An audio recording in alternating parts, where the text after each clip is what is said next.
ये लाल कपड़ा, सफेद कपड़ा, काला कपड़ा, केसरिया कपड़ा बुद्ध वाला, और बिना कपड़ा का साधु तरुण सागर जी महाराज। तो मन में अतिशय प्रसन्नता होनी चाहिए। ये हम संत को कम पहचानते हैं, कपड़ा को अधिक पहचानते हैं। संप्रदाय को हम महत्व अधिक देते हैं, संत को महत्व कम देते हैं, सत्य को महत्व कम देते हैं। इस हमारी मानसिक विकृतियां। कपड़े को महत्व हम अधिक देते हैं। संत संत हैं। सदगुरु कबीर के सिद्धांत में ईर्ष्या नाम की चीज नहीं है। सदगुरु कबीर कहते हैं कि मेरे बंदे ईर्ष्या मत करना, सुनिए सबकी वार्ता। ये उदात्त दृष्टिकोण कबीर साहब का। सभी की बातों को सुनो। वेद हो, बाइबल हो, कुरान हो, पुराण हो, तौहीद हो, इंजील हो, दुनिया के सारे धर्म ग्रंथ है, बड़ी श्रद्धा से पढ़ो उसको। चाहे जिस किसी वेशभूषा में साधु हो, आदर से मिलना। मिले संत वचन दुई कहिए। कबीर साहब का दृष्टिकोण बड़ा उदात्त है। वो कहते हैं कि सुनिए सबकी वार्ता। इसमें श्रद्धा का निर्वहन हो गया। ईर्ष्या द्वेष मत करो किसी से, तुम्हारा हृदय विकलांग हो जाएगा। सबसे मैत्री, सबको देख करके प्रसन्नता मन में। तो सुखी को देख करके मैत्री, आ दुख में करुणा, और सज्जनों को देख करके मन में प्रसन्नता कि धन्य हो गया मेरा जीवन आज। जैसा राम ने कहा था कि धन्य धन्य अति धन्य, आज मेरा धन्य धन्य जीवन हो गया। इसलिए कि आप संत गुरुजनों के मेरे दर्शन हो गए, आप संत गुरुजनों के मुझे दर्शन मिल गए, आज मेरा जीवन धन्य हो गया। तो प्रसन्नता होनी चाहिए। अब प्रसन्नता नहीं होती है तो ग्लानि हो जाती है कि कहां से आ गया आफत। और अपुण्य जहां है वहां उपेक्षा, उससे मौन हट जाओ। शराबी मिल जाए, जुआरी मिल जाए, व्यभिचारी मिल जाए, कदाचारी मिल जाए, भ्रष्टाचार मिल जाए, उससे अपने मन को मोड़ लो, उसको आत्मसात मत करो। अगर मैत्री, करुणा, मुदिता और उपेक्षा, ये चार भाव आपके मन के अंदर आ गए, आपका मन प्रसन्न हो जाएगा। गीता क्या कहते हैं कि मनः प्रसादः, प्रसादस्तु प्रसन्नता। मन प्रसन्न हो, हर समय खुश हो, आपका मन हल्का हो उस समय। तो मैत्री भाव आपके अंदर हो तो आपका मन हल्का रहेगा, करुणा हो तो आपका मन हल्का रहेगा, प्रसन्नता हो तो मन हल्का रहेगा। गलत को देख करके उपेक्षा कर दो, उसको आत्मसात मत करो, तो मन आपका हल्का रहेगा। तो मैत्री, करुणा, मुदिता और उपेक्षा, ये चार सूत्रों को आत्मसात करने से हमारा मन हल्का हो जाता है। मन प्रसादम सौम्यत्व,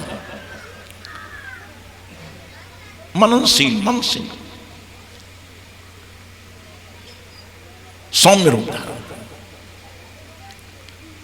मौन, मननशील होना, आत्मनिग्रही होना। और एक शब्द अंत में आता है कि भाव संशुद्धि रीत्ये तप।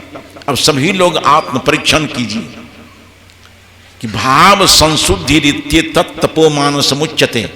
भाव की शुद्धि, हमारा भाव अशुद्ध कब हो जाता है? जब हमारे भाव पर राग और द्वेष का दबाव पड़ जाता है। हमारा भाव अशुद्ध तब होता है जब हमारे भाव पर स्वार्थ और अहंकार का दबाव पड़ जाता है। गौर कीजिए, परिवार में देखो, समाज में देखो, व्यवहार वहीं बिगड़ता है जहां स्वार्थ होता है और अहंकार होता है। क्योंकि स्वार्थ से आदमी का चित्त संकुचित हो जाता है और अहंकार से चित्त बोझिल हो जाता है। तो संकुचित और बोझिल चित्त से कभी हम स्वस्थ निर्णय नहीं ले सकते हैं। एक उदाहरण, सूरदास जी का नाम आप लोगों को याद है महाभारत में। कौन? धृतराष्ट्र। धृतराष्ट्र का भाव बिगड़ क्यों गया? स्वार्थ हो गया उसको। पांडु ने कहा था कि हमारे बच्चे नाबालिग हैं, तब तक इस राज्य का भार आपको हाथ में दे रहा हूं जब तक कि हमारे बच्चे बालिग समर्थ नहीं हो जाते हैं। जब हमारे बच्चे बालिग हो जाएंगे, चूंकि राज्याधिकारी वही है, तो आप इसको राज्य सुपुर्द कर देंगे। लेकिन स्वार्थ हो गया धृतराष्ट्र को, पुत्र मोह हो गया उसको, दे दिया दुर्योधन को। हिसाब वहीं से गड़बड़ हो गया। सूरदास के मन में, धृतराष्ट्र के मन में स्वार्थ आया, चित्त संकुचित हो गया एकदम। और दुर्योधन के हाथ में राज्याधिकार गया, उसको अहंकार घेर लिया। भीष्म पितामह के कहने पर कई बार भगवान कृष्ण जाते हैं संधि वार्ता लेकर के, और कहा कि देखो, कृष्ण ने कहा कि दुर्योधन, पांडव बड़े संयमी हैं, फिजूल खर्ची इसके पास है नहीं। फिजूल खर्ची है मांस, मछली, बीड़ी, खैनी, गांजा, भांग, सिगरेट, अंडा बंडा, ये सारी अनावश्यक आवश्यकताएं फिजूल खर्ची है। आई फिजूल खर्ची के चलते आदमी दुखी हो जाता है। कहा पांडवों के पास फिजूल खर्ची नहीं है। शरीर निर्वाह के लिए भोजन चाहिए, कपड़े चाहिए, रहने के लिए निवास चाहिए, भवन चाहिए, 5 गांव दे दो इसको। इतना अहंकार दुर्योधन के पास कि भगवान कृष्ण से कहता है कि 5 गांव की चर्चा कहते हो कृष्ण, सुई अग्रे न दातव्यम, सुई हाथ में ले लो और सुई के नोक को धरती पर रखो, और जितनी जगह सुई का नोक उतनी जगह भी पांडवों को नहीं देंगे। परिणाम क्या हुआ? बूढ़े के अंदर स्वार्थ आया, दुर्योधन के अंदर अहंकार आया। परिणाम क्या हुआ? कौरवों का सर्वनाश हो गया। तो हमारे व्यवहार बिगड़ते हैं तब जब स्वार्थ आ जाता है और अहंकार आ जाता है। ये हमारी माताएं बैठी हैं, इनमें भी स्वार्थ हो जाता है, कभी कभी आप लोगों में स्वार्थ हो जाता है। एक घर में 4 बहुएं थी, परिवार संयुक्त था, चारों भाई साथ साथ थे। एक जगह भोजन बनता था, शाम को भोजन बनकर तैयार हो गया। बहनों ने सोचा अभिभावक लोग विलंब से आएंगे, बच्चों को खिला दो, सो जाएंगे तो फिर जगेंगे नहीं। तो सभी बच्चों को एक साथ बैठा दिया भोजन करने के लिए। इसमें ये लोग बड़े माहिर हैं, इन लोगों को अनुभव होता होगा जो मैं कह रहा हूं। सभी बच्चे खाने के लिए बैठ गए, तो छोटी वाली जो थी जाकर के भात दे दिया, और उससे बड़ी वाली ने दाल दे दी, और उससे बड़ी वाली ने सब्जी दे दी। और किसी घर में झगड़ा दाल भात सब्जी के लिए नहीं होता है, छोटा सा पॉइंट है। बड़ी उदारता से भात वाली ने भात, दाल वाली ने दाल, सब्जी वाली ने सब्जी दे दी। लड़के करीब लोग खा पी करके पूर्ण हो गए थे।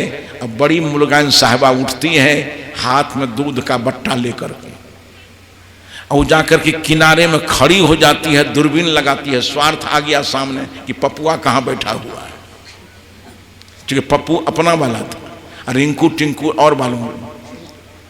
अब छोड़ में खड़ी होकर के देखती है कि अपना वाला कौन है, पप्पू, वो कहाँ है? तो संजोग से पप्पू था 7 नंबर में। स्वार्थ क्यों आ गया? दूध में थोड़ी सी मलाई तैर रही थी, और उनको स्वार्थ हो गया इस मलाई कम से कम पप्पू के कंठ में उतर जाए। अब भजन गाते हैं, सुनते हैं, क्षेत्र में गाया जाता है। पथिक जी महाराज के सदा शांति रहती है समता के पीछे, समता न रहती विषमता के पीछे, विषमता रहा करती ममता के पीछे, ममता बढ़ाना महामूढ़ता है। ममता आ गई वहां पर, वो हमारा वाला है और बच्चे सब दूसरी तीसरी वाले की। अगर समता उसके पास होती, स्वार्थ नहीं होता, तो मलाई को चुटकी से रगड़ करके कलछुल से ऊपर नीचे कर देती, आंख बंद करके सबके थाली में देती चली जाती, लेकिन आ तो गया स्वार्थ वहां। अब लड़का है 7 नंबर में, वो सोचती है कि किसी तरह से मलाई पप्पू के कंठ में उतर जाए। अब दूध को देती चली जा रही है, कलछुल के पीठ से मलाई को इधर टाले हुए है कि खबरदार तुम इधर मत आ जाना। प्रयास उसने किया है। और मलाई सोचती है कि अन्याय हो रहा है, उन बच्चों का भी हिस्सा हम में है, होता रहा है अन्याय यहाँ। अब कलछुल के पीठ से मलाई को इधर टाले तो मलाई इधर से चाहे आगे से सामने आ जाए कि हमको भी जाने दो, तुम अन्याय कर रही हो। सफल हो गई वो।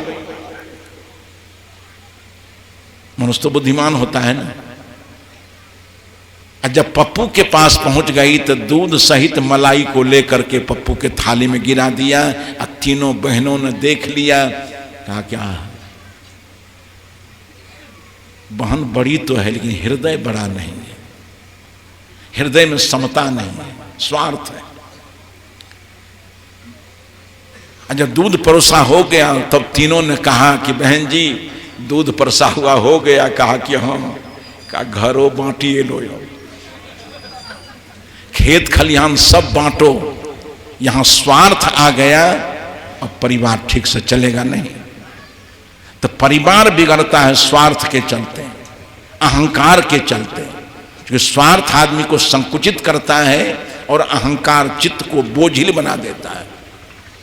इसलिए भगवान कृष्ण कहते हैं भाव संशुद्धि।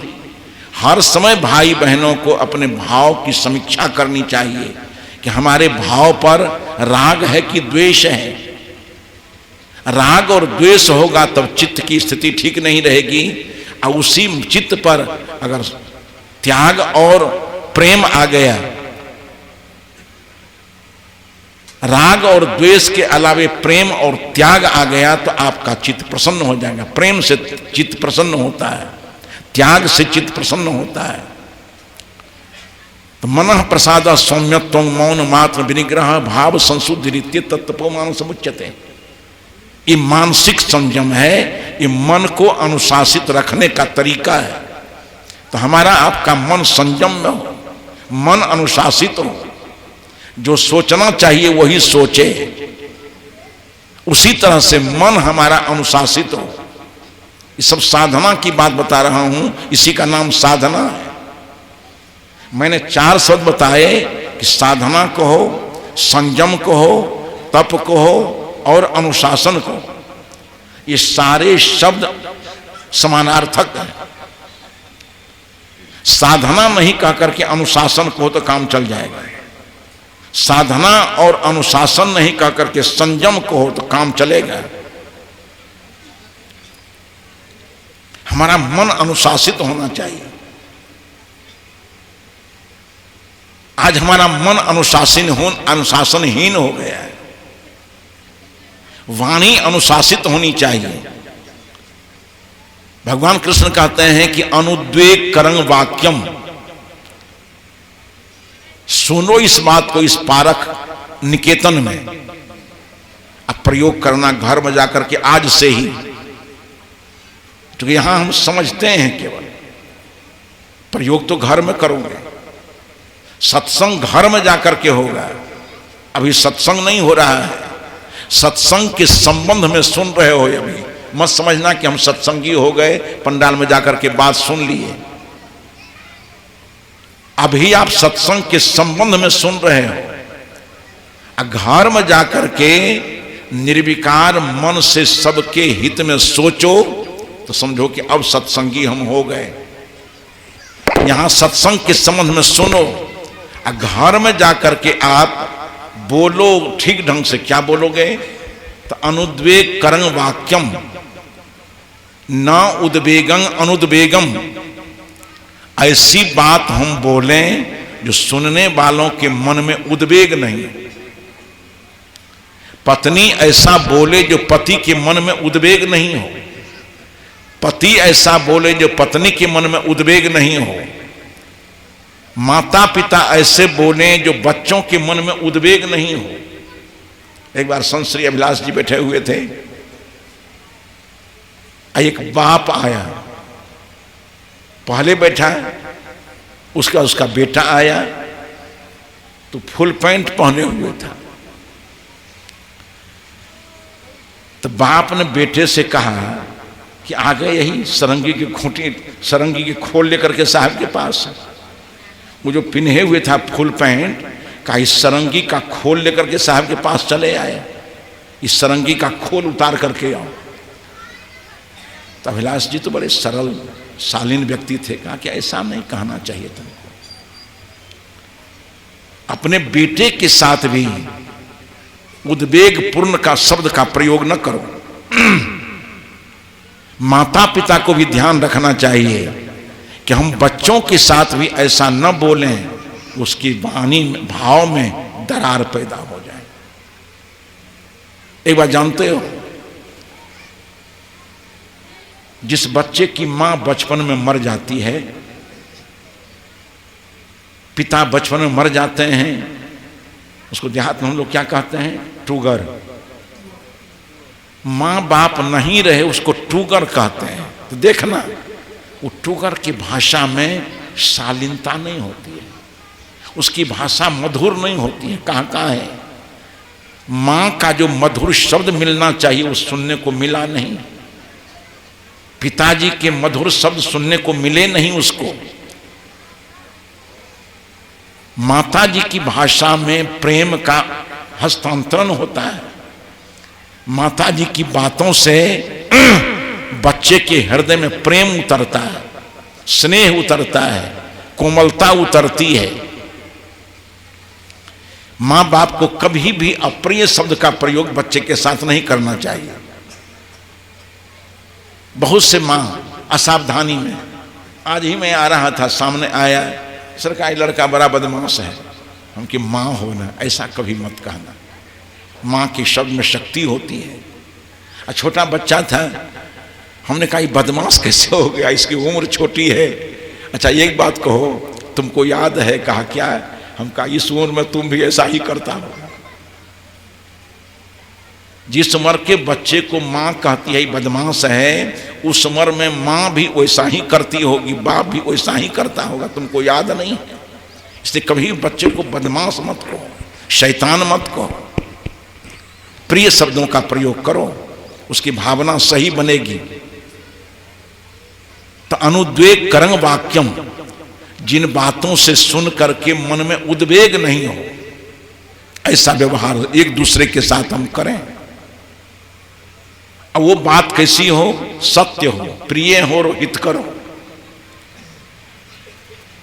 बात मधुर हो, साथ साथ सत्य हो और हितकर हो, सुनने वालों का हित हो जाए उससे। सदगुरु कबीर ने शब्द संयम पर एक अध्याय कहा है बीजक में। शब्द संभाले बोलिए, शब्द के हाथ न पांव, एक शब्द करे औषधि, एक शब्द करे घाव। मधुर वचन है औषधि, कटु वचन है तीर, श्रवण द्वार होय संचरे साले सकल शरीर। एक दिन सदगुरु कबीर देव और गुरु नानक देव जी दोनों आगे पीछे चले जा रहे थे। क्योंकि गुरु नानक देव जी करीब 20 वर्ष के पीछे थे सदगुरु कबीर से, लेकिन गुरु नानक जी को बड़ा गर्व था कबीर को अपना गुरु मानने में। वाह वाह जी कबीर गुरु पूरा है, नानक चरणन के धूरा है, वाह वाह जी कबीर गुरु पूरा है।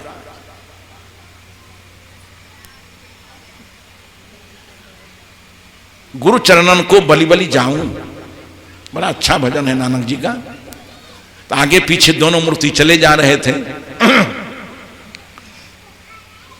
तो गुरु नानक देव जी ने कहा कि साहब आपकी वाणी है कि मधुर वचन है औषधि और कटुक वचन है तीर, ये कैसे है? मधुर वचन औषधि का काम करता है और कटुक वचन तीर का। कहा इसमें संदेह मत करना। कहा कैसे? कहा चलो कहीं प्रयोग हो जाएगा। एक दिन दोनों मूर्ति आगे पीछे चले जा रहे थे, एक पनिहारी कुआं पर पानी निकाल रही थी। सदगुरु कबीरदेव ने सोचा कि आज ही परीक्षा का समय है, प्रयोग आज ही हो जाए। तो कबीर साहब कहते हैं नानक जी प्यास नहीं लगी है?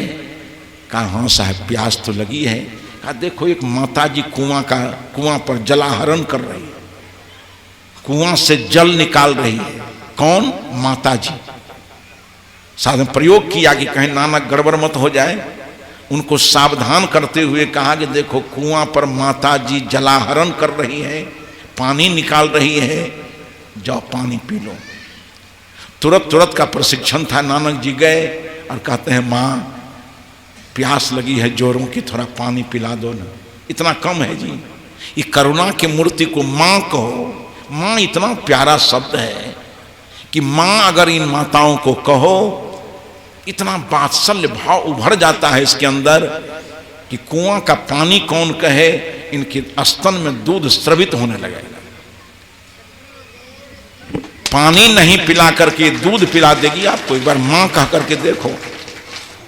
जैसे गुरु नानक देव जी ने कहा कि मां प्यास लगी है जोरों की, पानी पिला दो ना। ओ उस पनिहारी के हृदय में इतना वात्सल्य भाव उभर गया। कहा ठहरो स्वामी जी। तुरंत बड़े प्यार से शीघ्रता पूर्वक पानी निकाला, गुरु नानक जी को पिला दिया। गुरु नानक जी तो भान नहीं है कि हम परीक्षा के दौर से गुजर रहे हैं। गुरु नानक देव चले आए कि साहब आप नहीं पिएंगे? कहा कि हाँ हम भी थोड़ा पी लेंगे। कबीर साहब तो प्रयोग करना था। कहा तुम चुट्टा कमंडल झोला के पास रहो। स्वामी सदगुरु कबीर देव चले गए कुआं के पास, लेकिन रहे दूर। जितना सट गए गुरु नानक कबीर साहब उतना सटे नहीं, क्योंकि समझे कि खतरा हम बोल रहे हैं। तो कबीर साहब दूरे खड़े हैं, या दूर से कहते हैं कि ए बाप के जोरू। समझे कि नहीं? बाप के जोरू माने माइये ने। शब्द कितना जटिल हो गया, मां बाप के जोरू। कबीर साहब ने कहा कि ए बाप की जोरू, प्यास लगी है, पानी पिला दो। तो जो खाली बाल्टी पनिहारी नीचे ले जा रही थी, खाली बाल्टी को बीचे से लौटा लिया और डोरी हाथ में, अब बाल्टी फेंका कबीर साहब के थुथुन पर। तो कबीर साहब पहले से तैयार थे कि खतरा हम मोल ले लिए हैं, पानी तो मिलेगा नहीं। कबीर साहब पीछे हट गए। गुरु नानक जी दौड़ करके आए। कहा सरकार क्या हुआ? अरे तुम क्या कहे थे? कहा आपने ही तो कहा था कि माता जी पानी निकाल रही, हम तो माता जी कहे। कबीर साहब ने कहा कहे तो हम उसी अर्थ में, सब थोड़ा सा उभर खाभर हो गया। हम बाप की जोरू कह दिए। पानी क्या मिलता है? ऐसी बाल्टी आई थी कि मुंह के नक्शे बदलने वाला था। ये